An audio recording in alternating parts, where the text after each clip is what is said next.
대한민국이 65세 이상 인구가 5명 중 1명꼴인 초고령 사회에 들어섰습니다. 현재 65세 이상 고령자 10명 가운데 4명이 혼자 사는 것으로 파악됐습니다. 거동이 불편하시니까 바깥 출입을 못 하시거든요. 이제 늘 외로워하시고. 요양보호사를 구하기 어렵다는 목소리가 최근에 들어설수록 많이 이렇게 늘어나고 있는 상황입니다. 이제 인력이 부족해지니까 기술이 도와줘야 된다. 에이스테크 시장은 새로운 성장 엔진이 될 것입니다.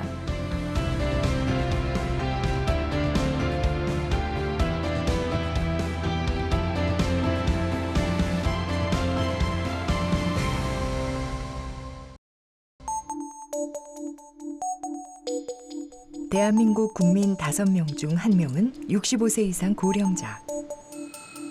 이들 5명 중 1명은 홀로 살고 있습니다.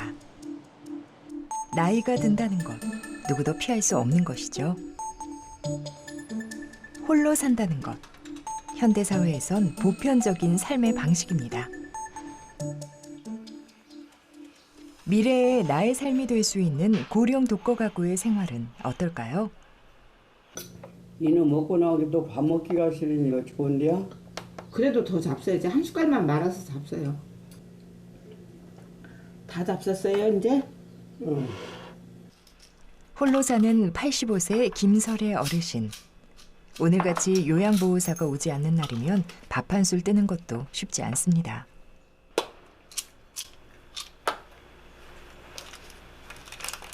오면은 바로 이제 식사부터 챙기죠. 밥 해서.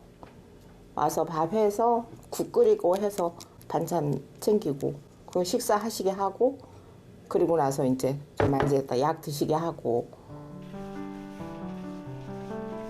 거동이 불편한 독거 고령자들에겐 기본적인 일상도 어려움과 버팀의 연속입니다. 고생하셨어요. 날 가는지도 모르고 날짜도 몰라요. 이것도 싫고 저것도 싫고 만사 싫은 게 다른 것에 바랄 것 없어요. 내 인생 떠나는 것. 제가 느끼는 바로는 어르신 역시도 그러시겠지만 외로워하세요. 많이. 그게 가장 힘들어 하시는 것 같아요. 누군가와 이렇게 소통이 돼야 되는데 소통할 사람이 없잖아요. 초고령 시대, 노인 문제로 이른바 4고가 꼽히는데요. 건강에 대한 병고, 경제적 빈고, 역할 상실에 따른 무의고와 함께 외로움에 시달리는 고독고가 심각한 문제로 대두되고 있습니다. 나이가 들에 따라 홀로 되는 삶, 그 삶에 적응하는 것도 쉬운 일은 아닙니다. 가장 어려운 점은 밥 먹는 거. 혼자 있으면 안 해먹게 돼요. 뭐 조금 한 숟갈 먹는 거 혼자 먹겠다고 이렇게 뭐 지지고 막 그런 게 안 하게 되더라고요. 그러니까 먹는 게 제일 곤란하고 뭐 그래도 저는 그래 아직까지는 좀 건강하다 싶으니까는 좀 활동을 많이 하니까.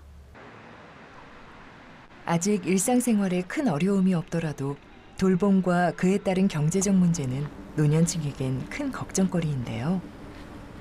염려되지요. 많이 되지. 애가 외국 나가서 살아버리니까 혼자 있으니까 그게 걱정이 되긴 되죠. 아유, 뭐 걱정이라고는 한이 없죠. 그 가서 자식들은 이제 또 하나 가지고 계속 보호를 해야 할 거 아닙니까? 그것도 문제고. 뭐 생활을 한 것도 그렇죠. 금전도 그렇고 모든 것이 이제 형편이 어렵죠.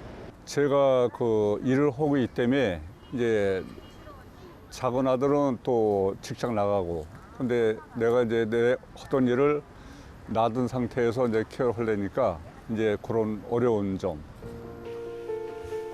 함께 나이 들어가는 고령 부부들 역시 평범했던 일상조차 점점 감당하기 힘든 상황에 놓이게 됩니다.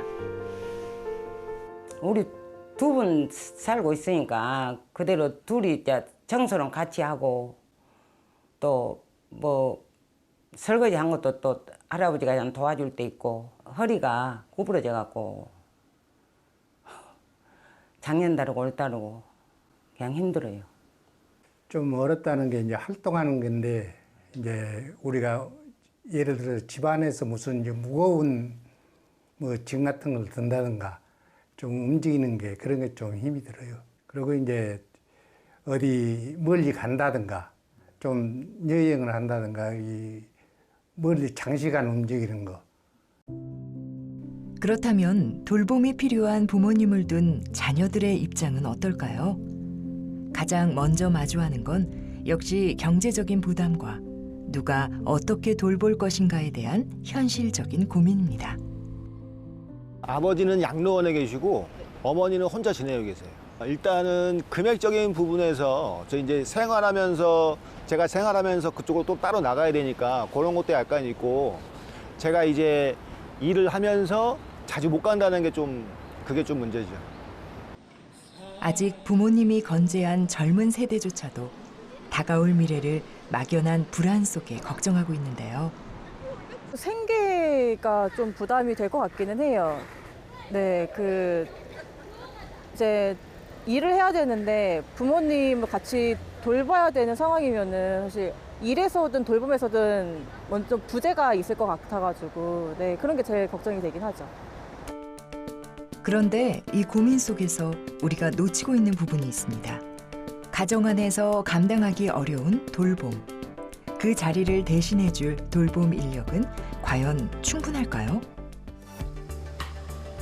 보건복지부가 진행한 연구 용역 결과를 보면 본격적인 돌봄이 필요한 85세 이상 노인 인구는 현재 113만 명에서 20년 후인 2045년에는 372만 명까지 3배 넘게 늘어날 것으로 예상되는데요.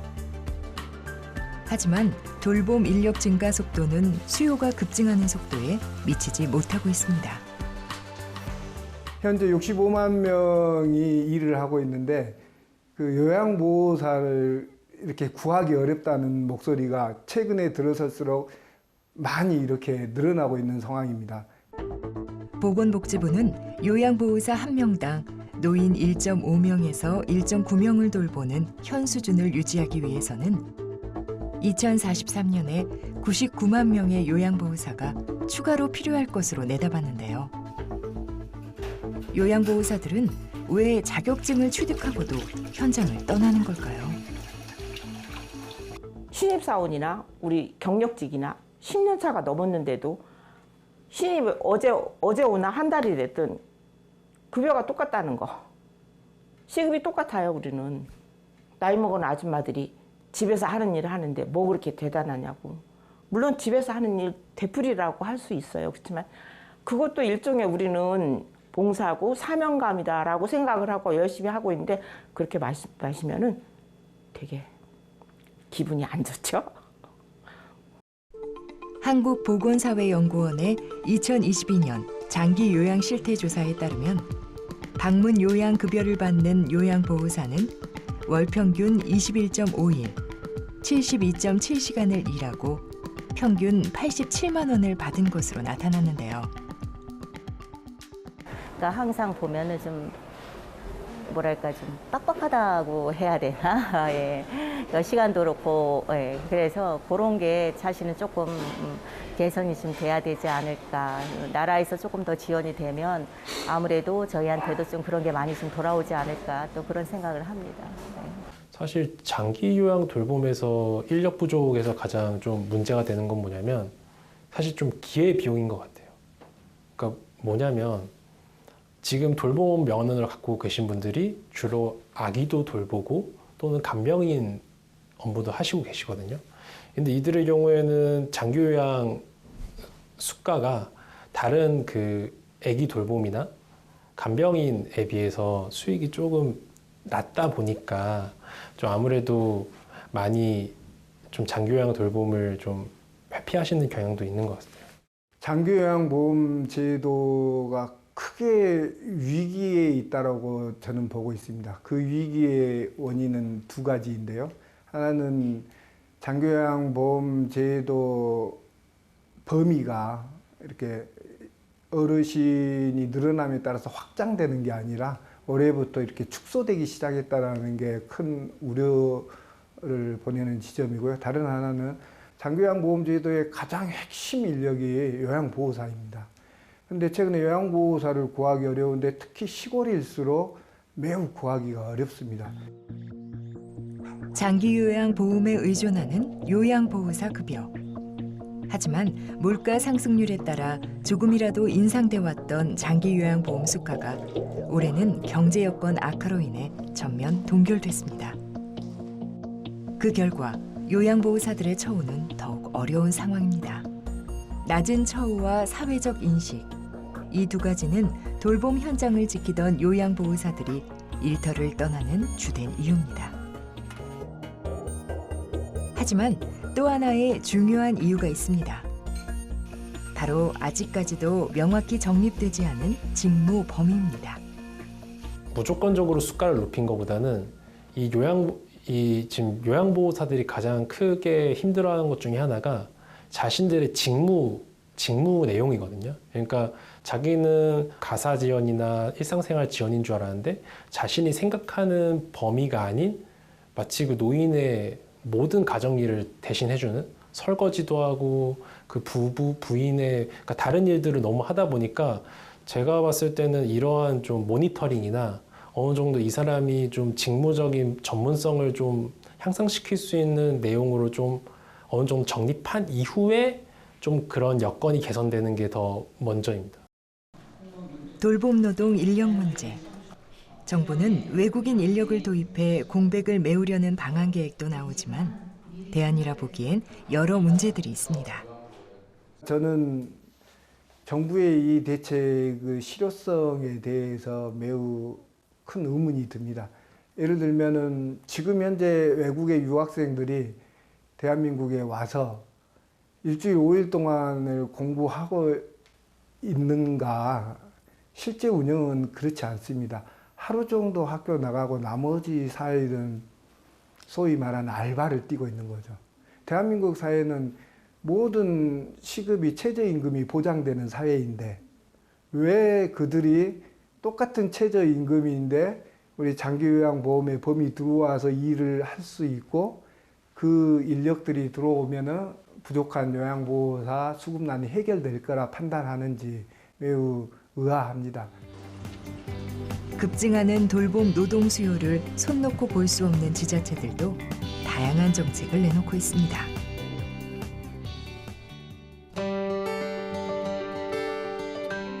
경기도 성남시. 이곳에서는 거동이 불편한 어르신을 대상으로 이동을 도와주는 부름카 서비스를 운영하고 있는데요. 땅바닥에 못 앉아. 땅바닥에 앉으면 일어나려면 힘들어요. 그러니까 항상 이러는데 밥 먹을 때고 이 의자 아니면 의지를 못 해요.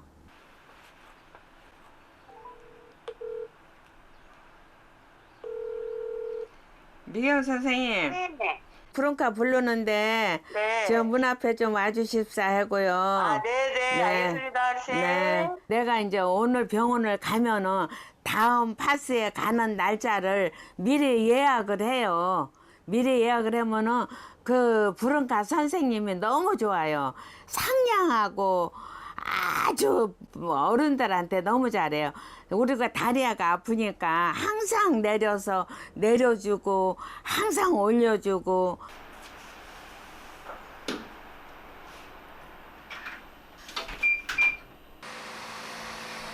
부름카는 거동이 불편한 취약계층 어르신이 병원 진료나 공공기관 방문이 필요할 때 차량과 돌봄 매니저까지 함께 지원하는 서비스인데요.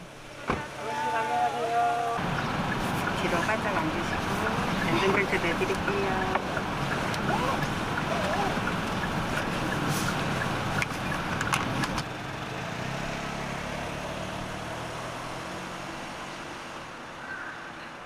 어르신 오늘 병원은 무슨 진료 가셔요? 아, 목이 장기침이 많이 나서 갑니다요. 어르신 오늘 진료 잘하시고 네. 또 처방된 약도 잘 드시고 네. 얼른 기침 나으세요. 네. 성남시는 지난해 시범 도입한 이 사업에 경기도 지원금의 자체 예산을 추가로 투입해 규모를 늘렸고 기존 1,000원이던 이용요금도 올해부터는 전면 무료로 전환했습니다. 브론카 서비스에 대한 어르신들 만족도가 상당히 높습니다. 홀로 사시는 독거 어르신들은 병원 진료도 많으시고 관공서 가실 때 제가 브론카로 모시고 또 거동이 불편한 분들은 케어를 해드리면서 다녀오니까 어르신들의 발이 되어준다고 굉장히 좋아하십니다. 예, 저희 성남시가 고령화 추세가 좀 빠른 편인데요. 총 16만 5천 명의 65세 이상 노인 인구가 있고, 그래서 성남시 인구의 18%, 그리고 27년도에는 20%가 넘을 것 같아서 돌봄 앱, 또 전력 사용에 대한 패턴, 또 통신 데이터 등을 활용해서 혼자 계신 어르신들의 이상 징후를 우리가 발견하고 응급 조치를 할 수 있는 그런 체계를 갖추고 있습니다. 이처럼 돌봄 수요가 급격히 늘면서 현장에서는 그 공백을 메우기 위한 기술들도 속속 도입되고 있습니다. 돌봄의 사각지대를 조금이나마 채워보려는 시도입니다. 이제 인력이 부족해지니까 기술이 도와줘야 된다, 그렇게 생각하고 있고, 일본의 경우에는 그래서 이 기술이 일을 잘하면은 한 명에 대한 일이 아니라 이걸 0.9명으로 줄여서 그만큼은 기술이 도와준다, 이렇게 하게 되면서 이제 미래 인력 부족의 문제를 대응하는 그런 전략을 갖고 가고 있는 겁니다. 돌봄 노동의 어려움은 비단 우리나라만의 문제가 아니라 전 세계적으로 진행 중인 고령화 추세와 깊게 연결돼 있습니다. 이런 추세에 따라 지난달 말 서울의 한 전시장에서는 에이지테크 관련 포럼이 열렸습니다. 시니어 산업은 에이지테크를 중심으로 발전될 거라고 전망된다, 이런 측면입니다. 지금 현재 시니어 산업이 더 큰 개념이고 에이지테크 그 안에 있는 상황이지만, 제가 처음에 말씀드릴 때 일반인들에게 아직 낯선 개념임에도 불구하고 현장의 관심은 뜨겁게 이어졌습니다. 에이지테크는 시니어와 또 시니어를 돌봐드리는 인력을 위한 이제 총체적인 기술과 서비스를 얘기하고 있습니다.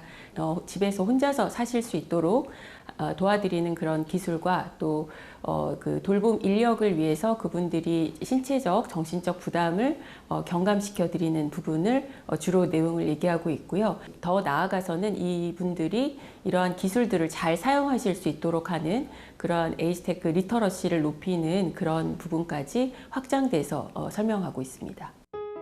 우리나라뿐 아니라 전 세계적으로도 고령화가 빠르게 진행되면서 글로벌 에이지테크 시장은 연평균 23%의 높은 성장률을 보이고 있는데요. 다양한 에이지테크 기술들이 개발되며 새로운 시장이 활발히 열리고 있습니다. 우리나라보다 더 빨리 초고령 사회에 진입한 일본은 돌봄 문제를 먼저 겪게 되면서 에이지테크 산업이 우리보다 더 앞서 더 빠른 속도로 성장하고 있는데요. 韓国も日本と同じようにこれから急速に高齢化が多分進むと思います。また少子化も日本と同じように進んでいると思います。エイジテックの果たす役割っていうのは非常に重要になってくるかなと思います。高齢者の単独の世帯っていうか、高齢者が独立して一人で生活をする方っていうのどんどん増えてくると思いますので、これからエイジテックを活用しながらですね、生活をしていくことになるかと思います。特に韓国は日本に比べて ICT ですね、通信技術っていうのが非常に日本より進んでるんじゃないかなと思います。で、特に高齢者の緩い見守りであるとか、生体情報安否確認であるとか、そういうところの情報っていうのは日本で今非常に重要になってきてますので、韓国はそういう通信がすごく進んでますのでですね、これからますます期待できるんじゃないかなと思っているところでございます。 우리나라도 고령 인구가 빠르게 늘면서 시니어 산업에 대한 관심이 높아지고 있습니다. 이에 따라 기업들의 연구와 기술 개발도 점점 활발해지고 있는데요. 지자체들 역시 에이지테크 시장을 키우기 위해 창업 기업 육성 지원에 나서고 있습니다. 그 결과 작지만 의미 있는 성과들이 차근차근 나타나고 있습니다. 어르신들이나 일반적인 모든 분들이 몸이 1000냥이면 눈은 900냥, 그래서 눈이 중요한 눈에 대한 건강을 체크하는 장비를 개발하고 있습니다. 그래서 저희 디지털 기술이나 IT 기술이 고령 쪽에 저희들이 기술에 접목을 시켜서 서비스를 하게 된다면 의료비 절감이라든가 아니면 지자체에서 다양한 노노케어를 할 수 있는 다양한 여러 부분까지 담당을 할 수 있다고 생각을 하고 있습니다. 이런 지원을 통해 성장한 기업들의 제품은 실제 현장에 투입돼 돌봄 노동의 손을 덜어주고 있는데요. 저희 졸업기업인데요. 그 거동이 불편한 고령자분들이나 중증의 환자분들이 그 종이 기저귀를 착용하지 않고 대소변을 처리할 수 있도록 배설 돌봄 로봇을 제작을 해서 정부 지원 사업에도 선정이 되고 또 서울시에 있는 요양보호원에도 보급이 되고 있습니다. 에이지테크 산업은 단순히 돌봄 공백을 메우는 데 그치지 않습니다. 이제는 미래의 주요 산업 분야로 떠오르며 새로운 성장 동력으로 주목받고 있습니다. 예전에는 시니어 분들은 수혜를 받는 대상이었다면 새로운 시니어 분들은 소비의 주체가 되시고 또 거기에서 그 새로운 경험을 존중하는 세대가 될 것이기 때문입니다. 그래서 이분들은 현재 본인들이 재산을 나를 위해 쓰겠다라고 하는 분들이 10년 전보다 3배나 증가하고요. 에이지테크 시장은 새로운 성장 엔진이 될 것입니다. 그래서 지금 활력이 필요한 지금 우리나라의 시점에서 에이지테크를 중심으로 시니어 산업이 발전될 것으로 전망하고 있습니다. 노인 돌봄은 이제 막연한 걱정이 아닌 지금 우리 사회가 직면한 현실입니다. 홀로 사는 어르신들의 삶, 열악한 돌봄 노동의 현장. 그 공백을 메우려는 지자체와 기술의 움직임. 초고령 시대, 더 이상 남의 이야기가 아닌 우리 모두가 함께 만들어가야 할 지속 가능한 미래입니다. 사랑해요, 사랑해요. 나를 믿고 따라준 사람 고마워요, 행복합니다. 왜 이리 눈